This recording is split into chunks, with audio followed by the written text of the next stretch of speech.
Do you know that it's cheaper for an African to travel outside of Africa than to travel within Africa? Wow, that's what we're going to be talking about in today's video. So if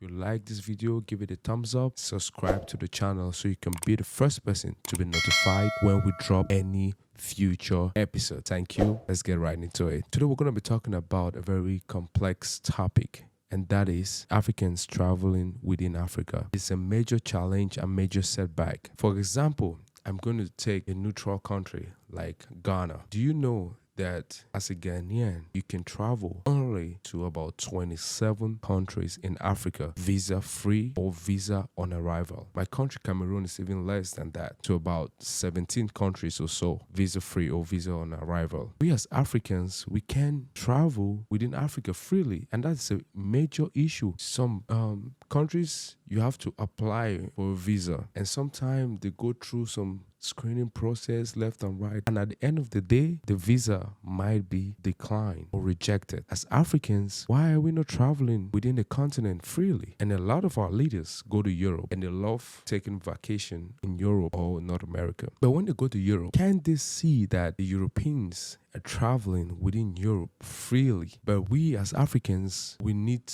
to beg for our own freedom. That should be the minimum requirement of an African leader, making sure that it's easy access of movement between countries, between African countries. Because as a people, we want to see our brothers, we want to visit our brothers, we want to see how beautiful Africa is. We can't really exploit the continent if you keep restricting us. We have to open up to our brothers and sisters. That's just by the way. Like just thinking about this topic and doing some research, I was like, this is quite an intriguing topic to deep dive on. So I decided to search a flight from Nairobi, Kenya to Dubai, and from Nairobi, Kenya to Dakar, Senegal in Africa. And do you know that the flight from Nairobi to Dakar is more expensive than the flight from Nairobi, Kenya to Dubai in the United Arab Emirates? I was like, the average ticket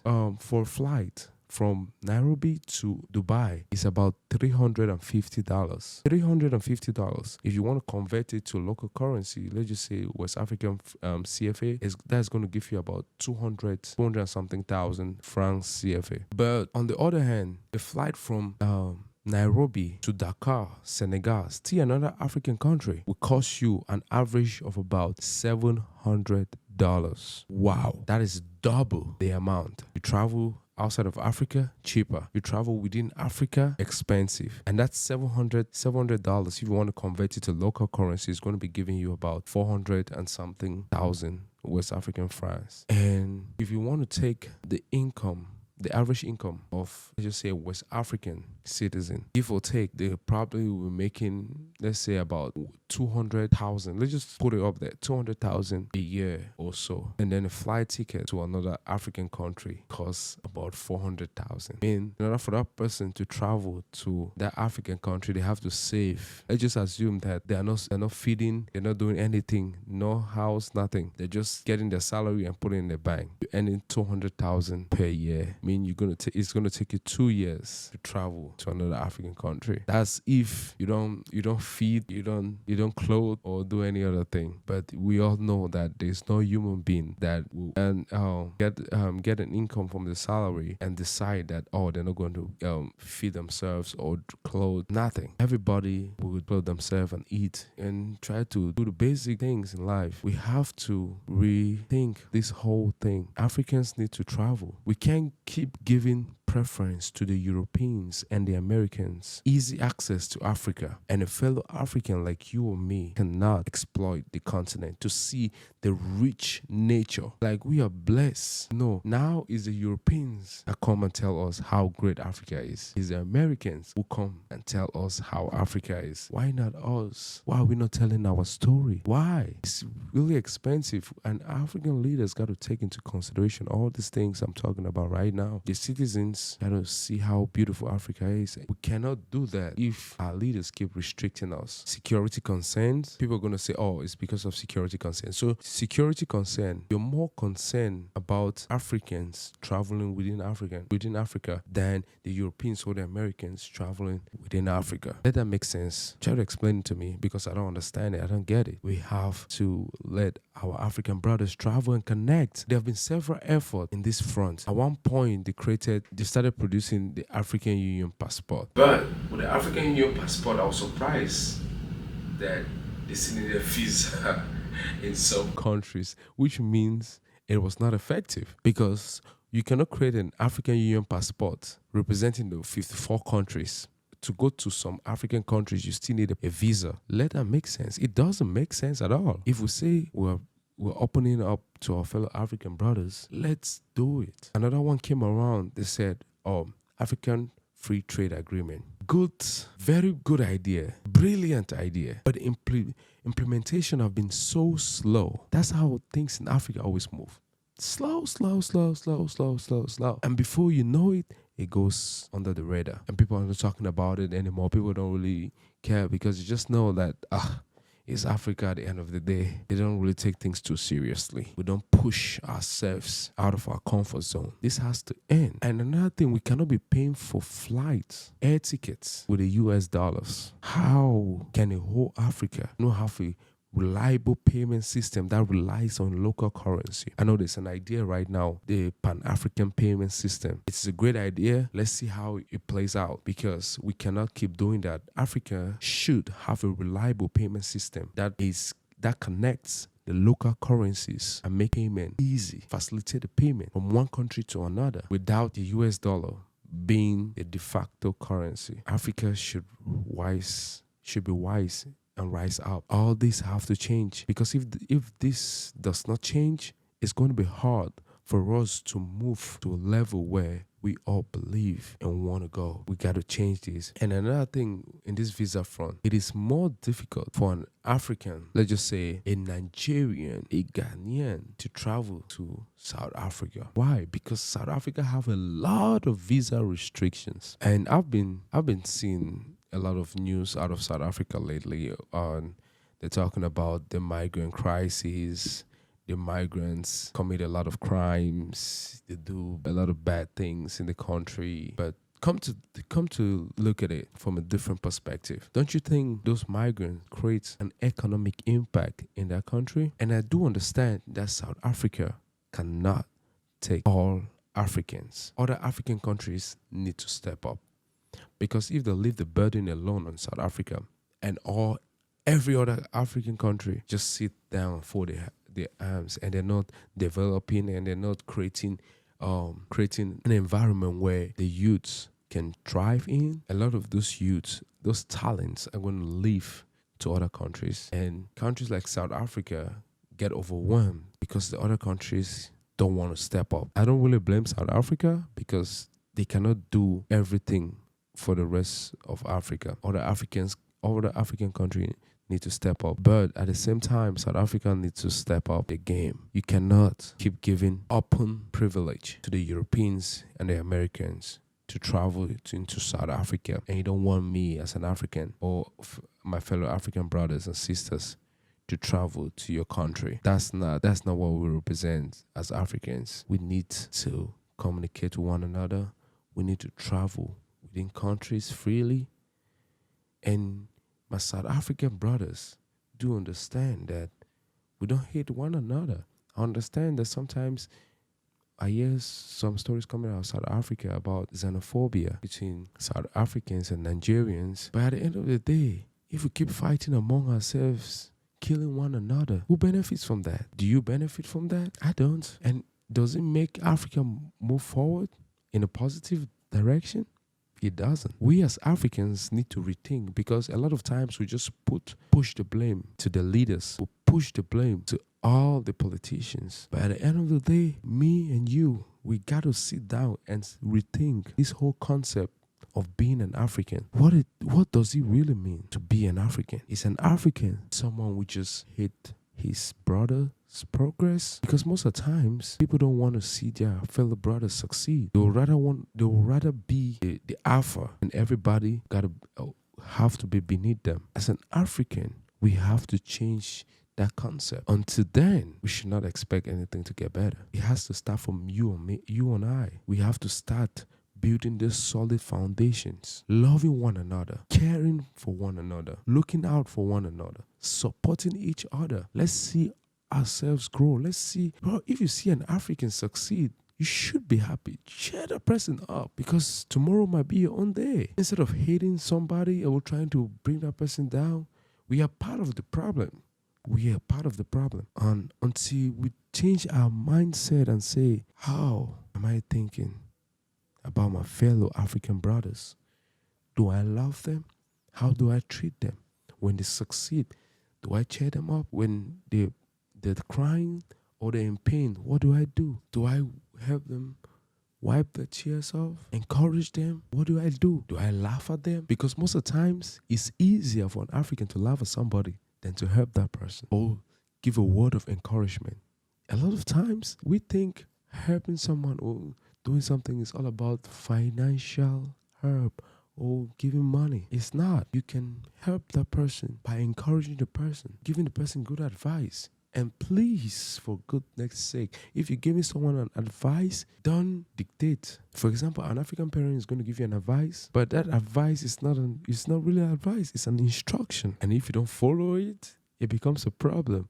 I thought you were advising me. I did not know it was an instruction. That's how we operate. But this visa-free for Africans is a big, big, big thing that should be done at a fast pace. Everything in Africa should not be slow. Our leaders got to step up, start living, start working it for the people that elected you to power. I understand some African countries got monarchy. In the form of democracy. I don't understand it.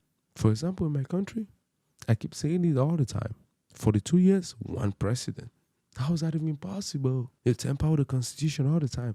And to all these hungry African leaders who come to power and just grip and don't want to let go and become puppet to the Western countries, you're not going to be there forever. Africa is going to change. And if you think that you're all that Africa needs, you're the alpha and everything, we as the youths, we're telling you today, things are going to get better. And if you don't facilitate the movement of African people within the continent, we are going to do it. It's just a matter of time. But we urge and we plead all the African leaders, please, it should not be cheaper to travel to Dubai than it is to travel within Africa. That does not serve us as Africans. And the payment system is very important.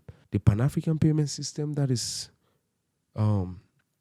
being implemented right now should be done at a fast pace. We cannot keep doing things slow. Bringing good ideas, great, but implementing it should be urgent. We cannot say, oh, this is what we want to do. We'll bring forth this, and then all of a sudden, we just sit quiet. We'll say, oh, there are a lot of challenges. How am I going to implement this? How am I going to achieve? And then why did you even say it in the first place?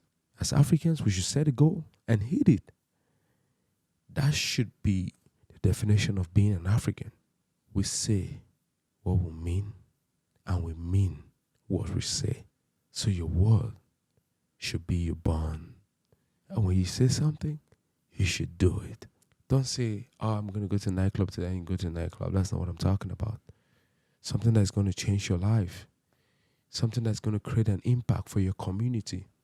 And I urge all the African youths, leadership is very important. You should be looking at leadership, true leadership. Not what we're seeing around with all these leaders who get into power and try to enrich themselves and their families, or don't even care about what is going on. That's not the kind of leadership Africa needs. We have a lot of young leaders who are stepping up now.